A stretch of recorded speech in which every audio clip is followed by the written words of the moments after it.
नेता और एक लोकप्रिय नेता, ये दो बिल्कुल अलग अलग सी चीज़ें हैं। एक आदमी नेता हो सकता है, लेकिन एक नेता लोकप्रिय कितना है ये तो लोगों के दिल में उसकी जगह को लेकर ही उसको आंका जा सकता है। जैसे आज अचानक एक आदमी भीड़ में से निकलता है और उसे जाकर किस कर लेता है, जबकि पूरे देश के लोग ये जानना चाहते हैं कि तुम शादी कब करोगे। लोग परेशान हैं, सारा देश ये जानना चाहता है कि तुम शादी कब करोगे, लेकिन उसके दिलो दिमाग में तो कुछ और भरा हुआ है, कुछ और रचा बसा हुआ है। बसा हुआ ये है कि वो चाहता है कि भारत माँ की सेवा की जाए। कल तक जो देश के सारे जो नेता थे उसको इस अंदाज़ में लिया करते थे, उसकी बातों को बिल्कुल हल्के में लिया करते थे। लेकिन सही कहा गया है यार कि पढ़े लिखे आदमी से पंगा लेना बहुत मुश्किल पड़ता है। उसके सर में और सर को पकड़ के जिस तरह से उसने गलत करने वालों के सर को झुकाया है वो काबिल तारीफ़ है। यकीनन हम बात कर रहे हैं इंडियन नेशनल कांग्रेस के सबसे बड़े नेता राहुल गांधी। भले ही वो कांग्रेस के राष्ट्रीय अध्यक्ष नहीं हैं, अभी वर्तमान में मल्लिकार्जुन खड़गे हैं, लेकिन राहुल गांधी ने जिस तरह से अपनी लोकप्रियता को लोगों के बीच में स्थापित किया है, नंगे पांव उत्तर से दक्षिण, पूरब से पश्चिम की यात्रा सिर्फ इसलिए की ताकि लोगों के बीच में लोगों की समस्याओं को जान सकें, समझ सकें। वाकई में एक बड़ा नेता की पहचान यही होती है। लोगों ने उनको लेकर क्या क्या बातें नहीं कही। कोई आम इंसान होता तो कब का वो राजनीति से बिल्कुल संन्यास ले चुका होता और एक अलग जगह अपनी ज़िंदगी गुजार रहा होता। भला वो भी जिसके ख़ानदान में 3 अगर देखा जाए तो प्रधानमंत्री हुए हैं, वो आराम से चाहता तो अपनी ज़िंदगी ऐशो आराम से गुजार सकता था। लेकिन सड़कों पे, गलियों में खाक छानता फिर रहा है, महज इसलिए छानता फिर रहा है कि जो हमारे देश की गंगा जमनी जो तहज़ीब है इसको बचाए रखना है, इसको मिटाए रखना है। भले ही कितने तरह के छीटाकशी इनके ऊपर की गई, यहाँ तक कि इनकी माता को भी तरह तरह के नामों से लोगों ने पुकारा, लेकिन इसने या राहुल गांधी ने या इनकी बहन ने कभी उस तरह से जवाब बिलो द बेल्ट जिसको कहा जाता है कभी हिट नहीं किया। यही ख़ानदानी आदमी की पहचान होती है। और सबसे बड़ी चीज़ है जिस तरह से इनके खून में बलिदान और बलिदान की जो चिंगारी समाई हुई है, वही चिंगारी राहुल गांधी की इसमें भी देखती है। हम किसी पॉलिटिकल पार्टी से एसोसिएट नहीं करते, लेकिन एक उभरता हुआ सितारा वाकई में जिस तरह से लोगों ने इनको हाशिए पर ढकेलने की कोशिश की, और वो आदमी मुस्तकिल 10-12 साल से, इवन है कि मोर देन डिकेड से उसको हमेशा उसको हाशिए पर ढकेलने की कोशिश की गई। तरह तरह के झूठे इल्ज़ामात में उनको फंसाने की कोशिश की गई, लेकिन वो आदमी हर चोट के बाद एक ज़बरदस्त ताकत से उभरता गया। और आज का ये आलम है कि भले ही वो LOP है, लीडर ऑफ अपोजिशन है, लेकिन अब ये दिन दूर नहीं जब वो एक बड़े अहम रोल में शायद हिंदुस्तान की राजनीति में नज़र आए। ये सारा क्रेडिट उनके फर्म डिटर्मिनेशन को जाता है। संविधान और यहाँ के लोगों से प्रेम और लोगों की समस्याओं को निराकरण से जुड़ा हुआ जो उनका कमिटमेंट है। जब भी किसी चीज़ के लिए वो कमिटमेंट करते हैं तो उसको पूरा करने के लिए हद इम्कान कोशिश होती है। आज वही नज़ारा उनकी जो यात्रा भी चल रही है। इस पर वीडियो इसलिए बनाना पड़ रहा है कि जो आदमी महलों का आदमी और रोड पर बिल्कुल वो आम इंसान की तरह से चल रहा है, तो यही उसकी कमिटमेंट होती है, यही उसका स्टेटमेंटशिप क्वालिटी होती है। दूरदर्शिता इसी को कहा जाता है। और राहुल गांधी में जो चीज़ नज़र आ रही है, अभी बिहार को लेकर जो इनका दौरा चल रहा है, इस दौरे में उमड़ती हुई लोगों की भीड़ और जिस मुद्दे को लेकर, जाहिर सी बात है ये एडल्ट फ्रेंचाइजी या हम लोगों का जो वोट का जो हक़ है, सब लोगों को बराबर का हक़ मिले, किसी का हक़ तलफ़ी नहीं हो, किसी का हक़ मारा नहीं जाए, इसको लेकर ये नौजवान लड़का अपनी, जब लोग इससे शादी की बातें क्या करते हैं तो वो उसके दिलो दिमाग में तो कुछ और बसा हुआ है।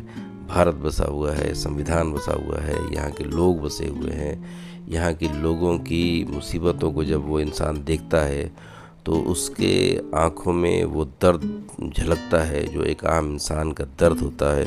और एक बड़े नेता की पहचान भी यही है। बहुत सारे देश के जो आवाम है, जो पसमानदा तबका है, ये सारे जो लोग हैं, इनको राहुल गांधी से काफ़ी उम्मीदें हैं। अभी वर्तमान में जो हमारे वज़ीर आज़म हैं, ये भी बहुत अच्छा ये कर रहे हैं, लेकिन जाहिर सी बात है एक नौजवान जो अपना सब कुछ, जो ख़ानदानी रईस है, सब कुछ दाव पर लगाकर सिर्फ इसलिए गलियों की खाक छान रहा है, रैलियां कर रहा है ताकि किसी के साथ नाइंसाफ़ी नहीं हो। और ये एक बहुत बड़ी चीज़ है। अगर ये चीज़ है और वो बात करता है मोहब्बत की दुकान की, अगर वो बात कर रहा है, अगर आप राहुल गांधी के एजुकेशन को देखेंगे तो जाहिर सी बात है कहाँ विदेश से पढ़कर आया हुआ इंसान, जिसमें चीज़ों को समझने के लिए एक अलग एंगल होता है, एक अलग पर्सपेक्टिव होता है, वो सारी चीज़, एक अच्छा विज़न उनके पास है। सबसे बड़ी चीज़ ये है कि जिस तरह से आम लोगों में घुल मिल जाना और घुल मिलकर उनकी परेशानियों को अपनी परेशानी मानकर और फिर उनके हक़ के लिए लड़ना। अभी जो वोट का मसला चल रहा है कि बहुत सारे ऐसे जो वोटर्स हैं जो किसी वजह से उनका नाम वोटर लिस्ट में कट गया, ये नहीं आया, इसको लेकर जिस तरह से एक मुहिम राहुल गांधी ने छेड़ा है कि किसी का भी नाम बिना कोई ठोस सबूत के वोटर लिस्ट में नहीं काटा जाए, ये लोगों के ज़ख्मों पर मरहम लगाने जैसा है।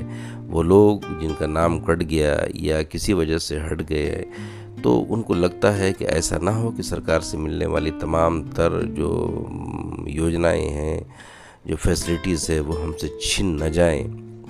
लोग उनसे जुड़ते चले गए और आज के दिन में हम कह सकते हैं एक मास leader, leader with A undoubtedly totally accepted leader के तौर पर जो राहुल गांधी का उभार हुआ है, या जिस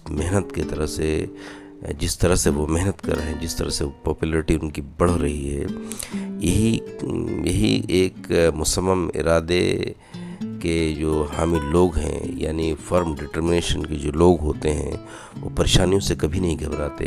और हमें भी चाहिए कि जब कोई अच्छा काम अगर हो रहा है तो उससे हम सीख ले सकते हैं। वो देख सकते हैं कि जब वो आदमी इस तरह का काम कर सकता है, अपने कंफर्ट जोन से बाहर आकर औरों की समस्याओं के लिए, औरों की परेशानी के लिए वो चट्टान की तरह से खड़ा हो सकता है। अपनी इतनी पुरानी पार्टीज़ को रीजनल पार्टीज़ के बिल्कुल लेवल में लाकर खड़े हो जाना, उनके शाना बशाना से मिलाकर चलना, एक ऐसे नेता की पहचान उनकी बनती जा रही है जो एक ज़माने के बाद ही देश में पैदा होता है। सलाम है राहुल गांधी के उस जज्बे को, जिस जज्बे से वो पूरे देश में घूम रहे हैं। देश में घूमने का मकसद ये है, अगर बहुत सारे लोग ये कहेंगे कि उनको गद्दी का लालच है, गद्दी का लालच तो बहुत पहले ही अगर वो चाहते तो मिल चुका था, लेकिन इन्होंने उसको लेना मुनासिब नहीं समझा, और कि जब तक वो उस काबिल हो नहीं जाए, लोगों के दुख दर्द को अच्छे से समझ न लें। और हर चीज़ का एक वक्त होता है। अब लगता है कि वक्त आ चुका है जब वो फुल फ्लेज्ड लोगों के दुख दर्द को समझकर अब उनके सॉल्यूशन की तरफ आगे बढ़ चुके हैं। उनकी ये क्वालिटीज़ जो उनकी क्वालिटी है, नेवर टू से डाई स्पिरिट, इसको सो एंड सो हम लोग कोट कर सकते हैं, नेवर टू से डाई स्पिरिट। तमाम तरह के इल्ज़ामात लगाए गए, किस किस परेशानियों से नहीं उनको गुज़रना पड़ा। यहाँ तक कि सिक्योरिटी का भी बहुत बड़ा मसला है। उनके फैमिली में बहुत कई शहादतें हुई हैं। उन चीज़ों को भी मद्देनज़र रखते हुए फिर भी राहुल गांधी उन सब दीवारों से, बैरियर से अगर बाहर निकलते हैं और बाहर निकलकर वो ज़िंदा दिली के साथ लोगों के सामने जिस तरह से निकल कर आ रहे हैं, एक मास लीडर की तरह से जिस तरह से उभर रहे हैं, ये एक भारत के लोकतंत्र के लिए, भारत की राजनीति के लिए एक शुभ संकेत है कि जहाँ पर अगर प्रतिस्पर्धा नहीं हो, अगर जो रूलिंग है पार्टीज़ और अपोजिशंस का बैलेंस अगर एक समान नहीं हो तो वो फिर थोड़ा मुश्किल होता है। और यहाँ की अगर हम देखेंगे, यहाँ की डेमोक्रेसी जो है विश्व की सबसे बड़ी लार्जेस्ट डेमोक्रेसी है, डीप रूटेड डेमोक्रेसी है, जहाँ पर सबों का हक है। और इस चीज़ को लेकर, बराबरी और मसावात के झंडे को लेकर जिस तरह से राजीव गांधी के बेटे राहुल गांधी आगे बढ़ रहे हैं, उम्मीद है कि वो एक दिन एक बहुत बड़ी जिम्मेदारी से दो चार होंगे। कल तक उसी शख्स को लोग बात करने के लिए भी तैयार नहीं थे, आज वही इंसान है, वही सब कुछ है।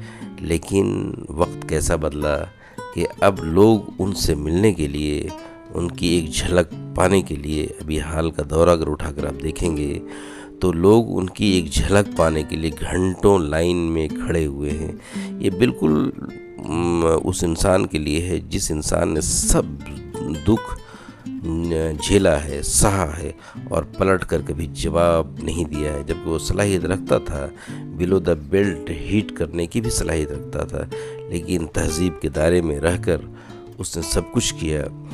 तो इनकी इन हिडन क्वालिटीज़ को जब आज मैंने देखा, आज जब उनकी रैलीज़ को वॉच कर रहे थे, तो बहुत तरह की क्वालिटी लगी जो यूथ्स के लिए एक बहुत बड़ा इंस्पिरेशनल है, एक मोटिवेशनल स्टोरी की तरह से उनकी पूरी ज़िंदगी हम लोगों के सामने है। तो मैंने सोचा कि क्यों ना इस पर एक वीडियो बनाई जाए, चूँकि राहुल गांधी यंग जो जनरेशन्स के उसके एक आइकॉनिक हीरो हैं और उनके इन मिशंस के लिए उनको बहुत बहुत साधुवाद। Thank you so much for being with me. Have a nice day.